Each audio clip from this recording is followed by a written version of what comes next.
नमस्कार प्यारे बच्चों, आज हम प्रश्नावली 4.4 का क्वेश्चन नंबर 2 करेंगे।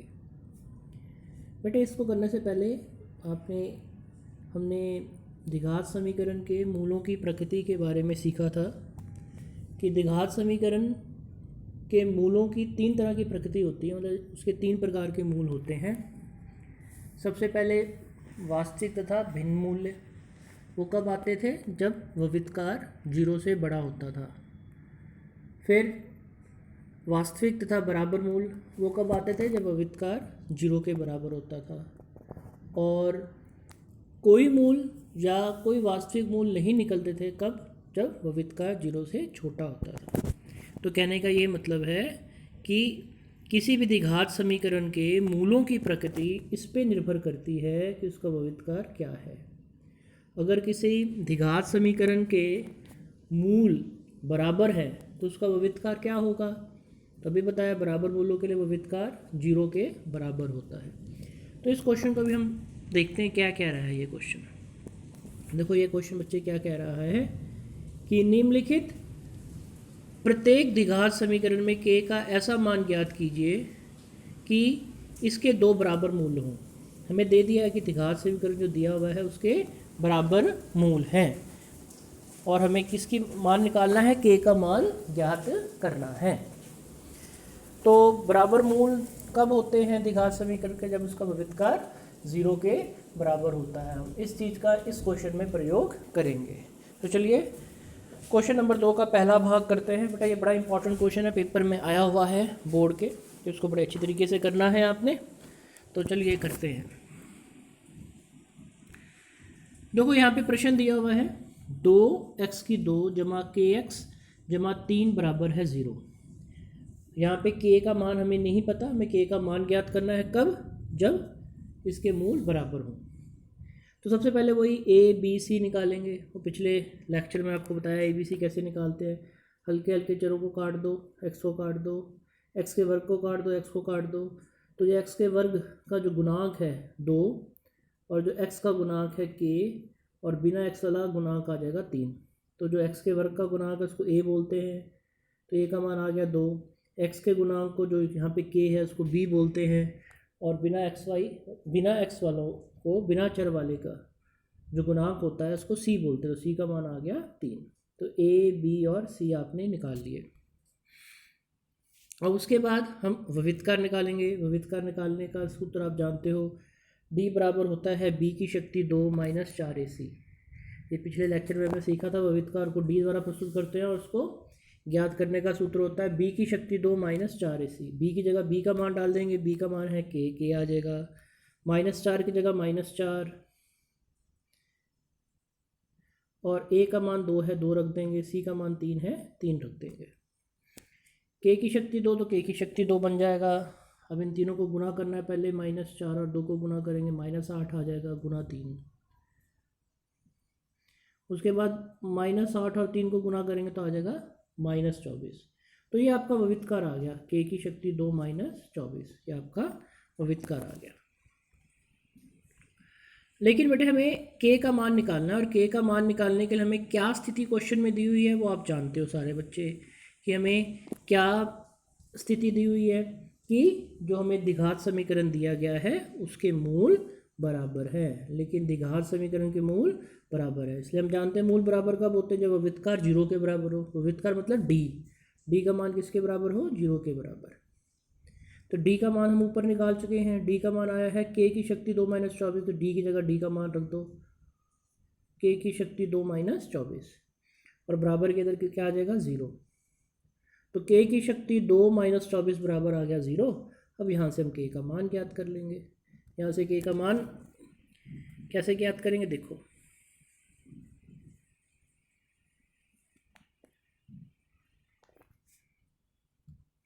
अब k हमारे पास क्या आया था कि k का वर्ग -24 बराबर आ गया 0। अब यहाँ से हम किसका मान निकालेंगे? k का। देखो तो ये -24 अब आ जाके +24 हो जाएगा, तो k का वर्ग बराबर आ गया 24 के। बच्चे हमें k का मान निकालना है और ये किसका मान निकला है? k के वर्ग का। के का वर्ग बराबर आ गया 24। देखिए हमें मान निकालना है के का, तो वर्ग हटाने के लिए क्या करते हैं, दोनों तरफ वर्गमूल लेना होता है, तो दोनों तरफ हम वर्गमूल लेंगे। तो जब आप वर्गमूल लेंगे तो आ जाएगा के का वर्ग, उसके ऊपर वर्गमूल का निशान बराबर है वर्गमूल 24। लेकिन बेटे मैंने उस दिन आपको बताया था जब भी हम किसी चीज़ का वर्गमूल लेते हैं तो बाहर प्लस माइनस का निशान दोनों का लगता है। तो वर्ग से वर्गमूल कट जाएगा तो आ जाएगा के, देखो के आ गया, बराबर है प्लस माइनस वर्गमूल 24। अब 24 का वर्गमूल लेंगे हम। 24 का वर्गमूल कैसे लेते हैं, आपको वर्गमूल लेने का मैंने बताया वर्गमूल कैसे लेते हैं, अभाज्य गुणनखंड विधि से। तो हम यहाँ क्या करेंगे, 24 के अभाज्य गुणनखंड बना लेंगे जो आपके सामने मैंने बना के दिखाए हुए हैं। पहले 2 से भाग करेंगे 12 आ जाएगा, फिर 2 से भाग करेंगे 6, फिर 2 से भाग करेंगे 3। तो 24 के अभाज्य गुणनखंड हमारे पास आ गए 2 गुना 2 गुना 2 गुना 3। तो हम वर्गमूल का जानते हैं, 8वीं में निकालना सीखा है कि 2 बराबर जोड़ों का एक जोड़ा बाहर आता है, तो इन 2 2 का जोड़ा बन गया, इन 2 2 की जगह 1 2 बाहर आ जाएगा और अंदर क्या रह जाएगा 2 और 3, इनका जोड़ा नहीं बन पाया, 2 और 3 अलग अलग चीज़ें हैं तो 2 और 3 अंदर आ जाएगा। तो के का मान आ जाएगा, के बराबर है प्लस माइनस निशान की जगह प्लस माइनस, इन 2 2 की जगह 1 2 बाहर आ गया और अंदर आ गया वर्गमूल 6। तो के का मान आ गया प्लस माइनस 2 वर्गमूल 6। तो के इस प्रकार 2 मान आ गए, के का एक मान आ गया प्लस 2 वर्गमूल 6 और एक के का मान आ गया माइनस 2 वर्गमूल 6। तो ये था आपका क्वेश्चन, के का मान निकालना था जब द्विघात समीकरण के मूल बराबर थे। बड़ा ही इंपॉर्टेंट क्वेश्चन है, पेपर में आया हुआ है। चलिए इसका दूसरा भाग करते हैं। दूसरा भाग पहले भाग से भी ज़्यादा इम्पॉर्टेंट है। क्वेश्चन आपकी स्क्रीन पर है, के एक्स गुना ब्रैकेट में x माइनस 2 जमा 6 बराबर है 0।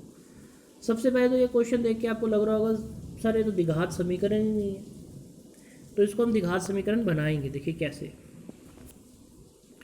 के एक्स गुना में x माइनस 2 ब्रैकेट बंद जमा है 6।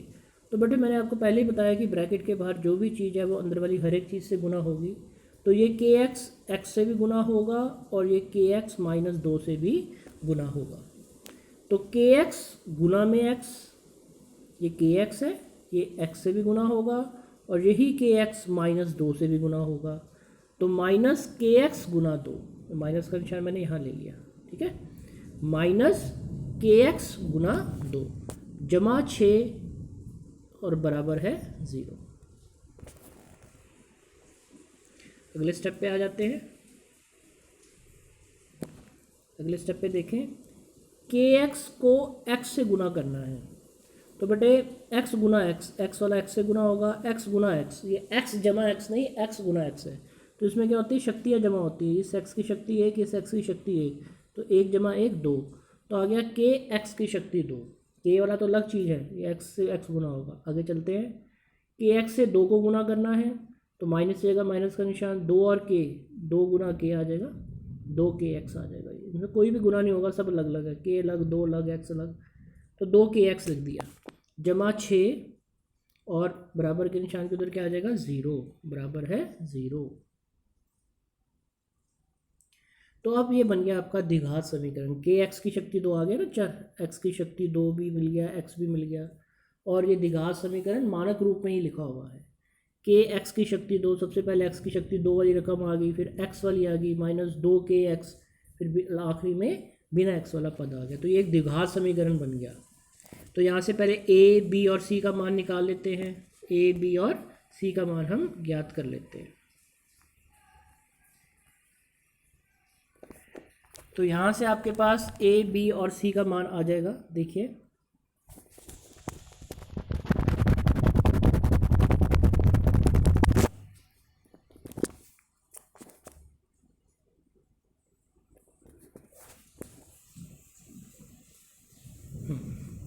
अब यहाँ से आपके पास ए बी और सी का मान आ जाएगा बच्चे। आप ए बी सी का मान निकालना जानते हैं, कैसे निकालते हैं ए बी सी का मान। तो एक्स के वर्ग को काट दो, एक्स को काट दो, तो जो एक्स के वर्ग का गुणांक बचा है ये के, ये ए बन जाएगा। जो एक्स का गुणांक बचा है -2 के, ये बी बन जाएगा। और जो बिना एक्स वाली रकम है वो क्या बन जाएगा सी। तो ए का मान आ जाएगा के, बी का मान आ जाएगा -2 के और सी का मान आ जाएगा 6। ये हमारे पास द्विघात समीकरण बन गया था ना, कि एक्स की 2 माइनस 2x प्लस 6। अब हमें किस किस का मान निकालना था, ए का, बी का, सी का। तो एक्स के वर्ग को मैंने काट दिया, एक्स को काट दिया, तो जो एक्स के वर्ग का जो गुणांक है वो ए बन गया, एक्स का जो गुणांक है -2 के वो बी बन गया, और जो आखिरी में पद रह जाता है वो सी बन गया। तो ए बी सी निकल गया। उसके बाद हम, क्योंकि हमें मूल बराबर दिए हुए हैं, तो मूल बराबर कब होते हैं, जब अवितकार 0 के बराबर। तो सबसे पहले हम अवितकार निकालेंगे। अवितकार निकालने का सूत्र आपके सामने यहाँ आपको पीछे बताया भी था और लिखा भी हुआ। तो डी बराबर होता है, डी बराबर होता है बी का वर्ग -4ac, बी का वर्ग -4ac।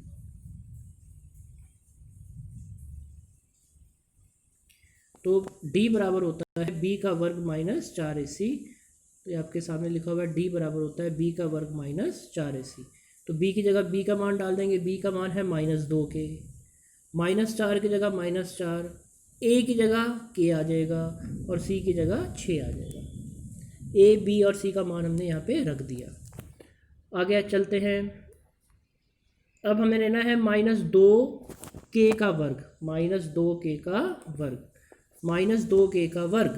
तो -2k का वर्ग, किसी भी चीज़ का वर्ग कैसे होता है, उसी चीज़ को उसी चीज़ से गुना करना, -2k गुना -2k। -4 की जगह -4 आ गया,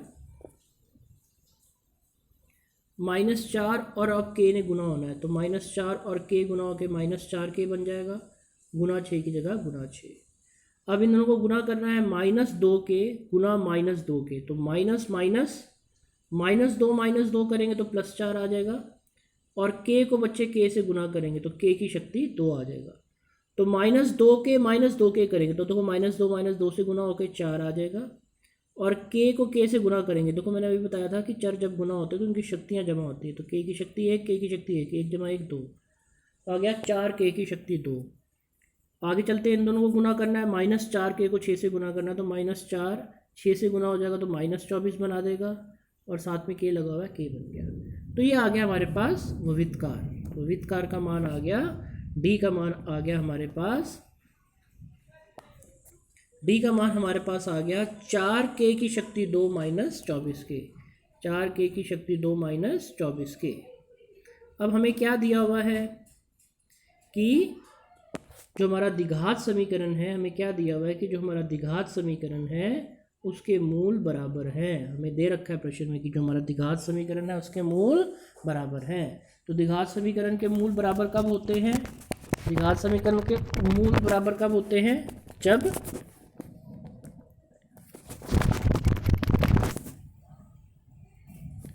द्विघात समीकरण के मूल बराबर कब होते हैं, जब विविधकार जो होता है वो किसके बराबर होता है, 0 के बराबर होता है। विविधकार किसके बराबर होता है, 0 के बराबर होता है।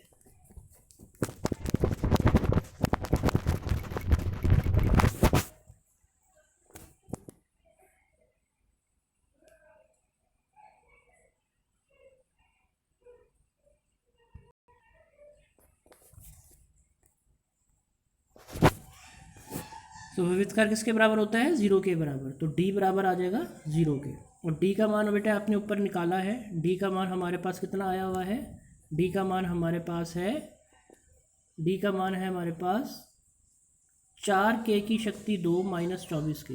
बेटे देखो हमारे को क्या दिया हुआ है, द्विघात समीकरण के मूल बराबर है। मूल बराबर कब होते हैं, जब इसका विविधकार 0 के बराबर होता है, d 0 के बराबर होता है। d का मान हमें कितना दिया हुआ है, 4k की शक्ति 2 -24k हमने निकाला है ना ऊपर, देखो ये d, तो d का मान रख देंगे d की जगह, तो आ जाएगा 4k की शक्ति -24k बराबर है 0 के। तो यहाँ से अब k का मान निकालना है, तो k का मान, अब देखो इसको हल करना है हमें, 4k की शक्ति -24k को इसको हल करना है अभी हमें।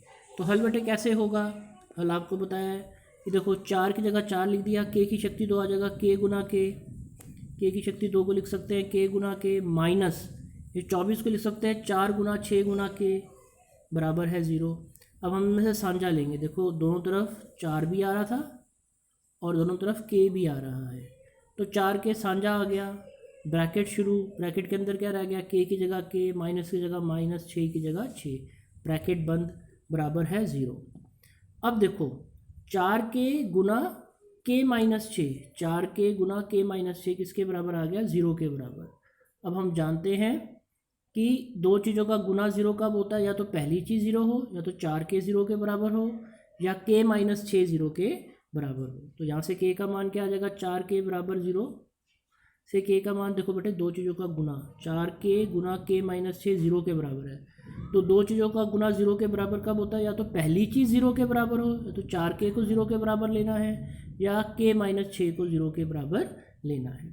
तो यहाँ से के का मान आ जाएगा 0/4, 4 गुना है वहाँ जाके भाग हो जाएगा 0/4, और यहाँ से के का मान क्या आ जाएगा, -6, वहाँ जाके +6 बन जाएगा। तो 0 को 4 से भाग करेंगे, 0 को 4 से भाग करेंगे तो बेटे उत्तर क्या आएगा, किसी चीज़ को भी 0 से भाग करें उत्तर आता है 0। वैसे -6 वहाँ जाके +6 बन जाएगा, तो 0 + 6 6 आ जाएगा। तो के दो मान आ गए 0 और +6। तो इस प्रकार हमने के मान ज्ञात कर लिए और प्रश्नावली 4.4 का क्वेश्चन नंबर दूसरा कर लिया है।